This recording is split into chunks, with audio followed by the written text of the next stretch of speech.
നമസ്കാരം. എല്ലാ ദിവസവും രാവിലെ ഉള്ള പ്രീ മാർക്കറ്റ് റിപ്പോർട്ടിലേക്ക് കിടക്കാം. ആദ്യമായിട്ട് എല്ലാവർക്കും ഒരു ശുഭദിനം നേരുന്നു. കഴിഞ്ഞ ചൊവ്വാഴ്ച ദിവസം നിഫ്റ്റി അതിൻ്റെ ക്രിട്ടിക്കൽ സപ്പോർട്ട് സോണായിട്ടുള്ള 25,750 ടെസ്റ്റ് ചെയ്തിട്ടുണ്ട്. കൂടാതെ തന്നെ വിദേശ ധനകാര്യ സ്ഥാപനങ്ങൾ കഴിഞ്ഞ ചൊവ്വാഴ്ച ദിവസം 4,500 കോടി രൂപയ്ക്ക് മുകളിൽ സെല് ചെയ്തിട്ടുണ്ട്. വലിയ തോതിൽ വലിയ ഫിഗറാണ് അവർ സെല് ചെയ്തിട്ടുള്ളത്. പ്രധാനമായിട്ടും ജെഫ്രീസ് എന്ന് പറയുന്ന റേറ്റിംഗ് ഏജൻസി ഇൻവെസ്റ്റ്മെൻറ്റ് കമ്പനി പറഞ്ഞിരിക്കുന്നത് ഇന്ത്യനെ അവർ ഈ ഒരു ജിയോ പൊളിറ്റിക്കൽ ടെൻഷൻ കാരണം ഇന്ത്യയിലുള്ള അവരുടെ ഇൻവെസ്റ്റ്മെൻറ്റ് വെയിറ്റേജ് 2% കുറച്ചിട്ടുള്ളത്. അതുപോലെ തന്നെ ചൈനയിൽ ഇത് 2% വർദ്ധിപ്പിച്ചിട്ടുണ്ട്. ആ ജിയോ പൊളിറ്റിക്കൽ ടെൻഷൻ കാരണം ഏറ്റവും കൂടുതൽ ചൈനയേക്കാൾ കൂടുതൽ ഇന്ത്യക്കായിരിക്കും കൂടുതൽ പ്രോബ്ലം ഉണ്ടാകുക എന്നുള്ളതാണ് അവരുടെ വാദം. എന്നിരുന്നാൽ കൂടിയും നേരത്തെ സൂചിപ്പിച്ച പോലെ തന്നെ നിഫ്റ്റി 25,750 എന്ന് പറയുന്ന സോണാണ് ടെസ്റ്റ് ചെയ്യപ്പെട്ടിട്ടുള്ളത്. അതുമാത്രമല്ല നിഫ്റ്റി ഏകദേശം ഒരു 180 പോയിൻ്റ് ഇടിവിലാണുള്ളത്. നിഫ്റ്റിയുടെ കറൻറ്റ് സ്പോട്ട് 25,976 നിഫ്റ്റിയുടെ കറൻറ്റ് സ്പോട്ട്.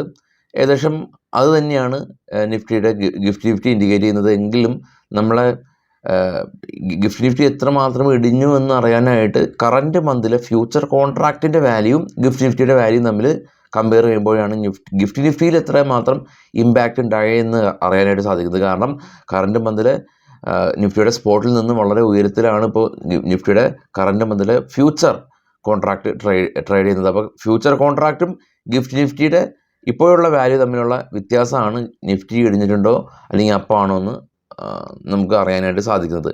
ഇനിയിപ്പോൾ ഇന്ന് നിഫ്റ്റിയുടെ എക്സ്പയറിയാണ് നിഫ്റ്റിയുടെ ഓപ്പൺ ഇൻട്രസ്റ്റുകളെല്ലാം തന്നെ നമ്മൾ ചെക്ക് ചെയ്യുന്നുണ്ട്.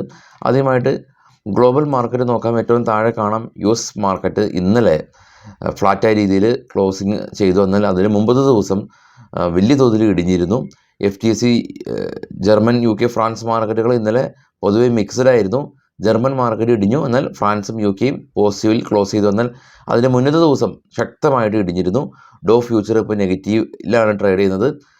അതുപോലെ തന്നെ അതിന് മുകളിലേക്ക് ഏഷ്യൻ മാർക്കറ്റുകളെല്ലാം തന്നെ മിക്സഡാണ്. ഏറ്റവും ടോപ്പിൽ നിന്ന് മൂന്നാമത് ഗോൾഡ് $2,658 പെർ ഔൺസ്. US മാർക്കറ്റിൽ ലിസ്റ്റ് ചെയ്ത ഇന്ത്യൻ കമ്പനികളിൽ കാണാം. ഇൻഫോസിസ് ഇടിഞ്ഞു, പിന്നെ ആക്സിഡൻറ്റ് മാർക്കറ്റ് അവേഴ്സിൽ കയറി. വിപ്രോ ഇടിഞ്ഞു, വീണ്ടും ഇടിവിൽ തന്നെയാണ് ഉള്ളത്. ICICI ബാങ്ക് ഇടിഞ്ഞു, പിന്നെ ആക്സിഡൻറ്റ് മാർക്കറ്റ് അവേഴ്സിൽ സ്ലൈറ്റ്ലി കയറി. HDFC ബാങ്ക് ഫ്ലാറ്റാണ്. ഡോക്ടർ റെഡ്ഡിയും റിലയൻസും ഫ്ലാറ്റാണ്. പക്ഷേ ഇതിന് മുന്നത്തെ ദിവസം ഈ US മാർക്കറ്റിൽ ഇന്ത്യൻ കമ്പനികളും ഇടിഞ്ഞിരുന്നു. പൊതുവേ നമുക്ക് ഗ്യാപ് ഡൗൺ, എന്നാൽ ഇപ്പോൾ ട്രേഡ് ചെയ്യുന്ന US മാർക്കറ്റോ, അതായത് ഇന്നലെ ക്ലോസ് ചെയ്ത US മാർക്കറ്റോ എല്ലാം തന്നെ ജിയോ പൊളിറ്റിക്കൽ ടെൻഷൻ, അതായത് മിഡിൽ ഈസ്റ്റ് ടെൻഷനെല്ലാം തന്നെ അത് റിയാക്ട് ചെയ്യപ്പെട്ടു പിന്നീട് ഒരു ഫ്ലാറ്റായ രീതിയിലാണുള്ളത്. അപ്പോൾ ഇന്ത്യൻ മാർക്കറ്റിൽ ഇന്ന് ഫസ്റ്റ് ഹാഫ് എല്ലാം തന്നെ കുറച്ച് വോളറ്റിലിറ്റി ആയിട്ട് ഉണ്ടാകും.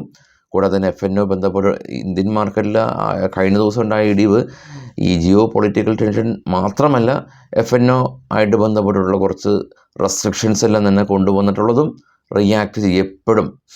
ഇനി കുറച്ച് സ്റ്റോക്കുകളുടെ വാർത്തകളിലേക്ക് നമുക്ക് പോകാം. അതിനു മുമ്പ് ഓപ്പൺ ഇൻട്രസ്റ്റ് നോക്കാം. ഓപ്പൺ ഇൻട്രസ്റ്റിൽ നിഫ്റ്റിയുടെ സ്പോട്ട് 25,800 PCR കാണാം 0.67 അതീവ ബീറിഷായ രീതിയിൽ 26,000 25,900 എല്ലാം തന്നെ അഗ്രസീവ് കോൾ റൈറ്റ് ചെയ്തിട്ടുണ്ട്. നിഫ്റ്റിയുടെ ന്യൂസിലേക്ക് പോകുമ്പോൾ ഓട്ടോ സ്റ്റോക്കുകളുടെ ഓട്ടോ സെയിൽസ് റിപ്പോർട്ട് വന്നു. മിക്സ്ഡ് ആയിട്ടുള്ള റിപ്പോർട്ടാണ്. സ്റ്റോക്കുകളെല്ലാം തന്നെ കഴിഞ്ഞ ദിവസം നിഫ്റ്റിനെ ഏറ്റവും കൂടുതൽ ഇടിവിലേക്ക് കൊണ്ടുപോയത് ഈ ഓട്ടോ സെക്ടറിലുള്ള പ്രമുഖ കമ്പനീസാണ്. ഹീറോ മോട്ടോ കോർപ്പ് അവരുടെ ടോട്ടൽ സെയിൽ 18% ഉയർന്നു. എക്സ്പോർട്ട് 21% ഉയർന്നിട്ടുണ്ട്. ഓറമിൻഡോ ഫാർമ പുതിയ മെഡിസിന് US ഡ്രഗ് കൺട്രോൾ അതോറിറ്റിയുടെ അംഗീകാരം ലഭിച്ചു. ഹിന്ദുസ്ഥാൻ സിങ്ക് കമ്പനി ഇവരുടെ സെക്കൻഡ് ക്വാർട്ടറിൽ ഹയസ്റ്റ് എവർ സെയിൽസാണ് അവർ ഈ ഒരു ക്വാർട്ടറിൽ അവർ കാഴ്ചവെച്ചിട്ടുള്ളത്. അശോക് ബിൽഡ്കോൺ കമ്പനി അവർക്ക് 1,242 കോടി രൂപയുടെ ഓർഡർ മഹാരാഷ്ട്ര മെട്രോയുടെ ഭാഗത്തു നിന്ന് ലഭിച്ചു. NMDC കമ്പനി പ്രൊഡക്ഷൻ 1.3% ഉയർന്നു. 3.04 മെട്രിക് ടണ്ണിലേക്കാണ് ഉയർന്നിട്ടുള്ളത്. സെയിൽസും 13% ഉയർന്നു. സൗത്ത് ഇന്ത്യൻ ബാങ്ക് ഇവരുടെ അഡ്വാൻസ് 13% ഉയർന്നു. ടോട്ടൽ ബാങ്കിൻ്റെ ഡെപ്പോസിറ്റ് 8% ഉയർന്നു. ITC കമ്പനി ഇവരുടെ IT വിങ്ങായിട്ടുള്ള ITC ഇൻഫോടെക് ഇന്ത്യ ബ്ലസാസ് ടെക്നോളജീനെ അവർ 485 കോടി രൂപക്ക് അക്യൂർ ചെയ്തു. ഉജ്ജീവൻ സ്മോൾ ഫിനാൻസ് ബാങ്ക് ഇവർക്ക് ഓതറൈസ്ഡ് ഡീലർ കാറ്റഗറി 1 ലൈസൻസ് RBIയുടെ ഭാഗത്ത് നിന്ന് ലഭിച്ചു. SMS ഫാർമ കമ്പനിക്ക് യൂറോപ്യൻ യൂണിയൻ്റെ ഭാഗത്തുനിന്ന് ഇവരുടെ വിശാഖപട്ടണത്തെ പ്ലാന്റിൻ്റെ ഇൻസ്പെക്ഷൻ നടത്തി. അപ്പോൾ അതിൻ്റെ ഒരു സർട്ടിഫിക്കേഷൻ ലഭിച്ചു. കൂടാതെ ഇവരുടെ പുതിയ മെഡിസിനും യൂറോപ്പിലെ അംഗീകാരം ലഭിച്ചു. മാൻകൈൻഡ് ഫാർമ കമ്പനി ഇവരുടെ Bharat serum and vaccine acquire ചെയ്യുന്നത് അവരുടെ ബോർഡ് അംഗീകാരം കൊടുത്തു. തെർമാക്സ് കമ്പനി ഇവർ 225 കോടി രൂപ തായ്വാനിലുള്ളൊരു കമ്പനിയിൽ ഇൻവെസ്റ്റ്മെൻറ്റ് നടത്തിയിട്ടുണ്ട്. പെട്രോനെറ്റ് കമ്പനി ഇവരുടെ പുതിയ പ്ലാന്റ് ഉത്തർപ്രദേശിൽ ഉദ്ഘാടനം നടത്തി. വിമാർട്ട് കമ്പനി ഇവരുടെ കഴിഞ്ഞ ക്വാർട്ടറിലെ റവന്യൂ 20% ഇയർ ബേസ് കൂടി. PVR ഐനോക്സ് തമിഴ്നാട്ടിൽ പുതിയ മാളിൽ 5 സ്ക്രീൻ ഓപ്പൺ ചെയ്തു.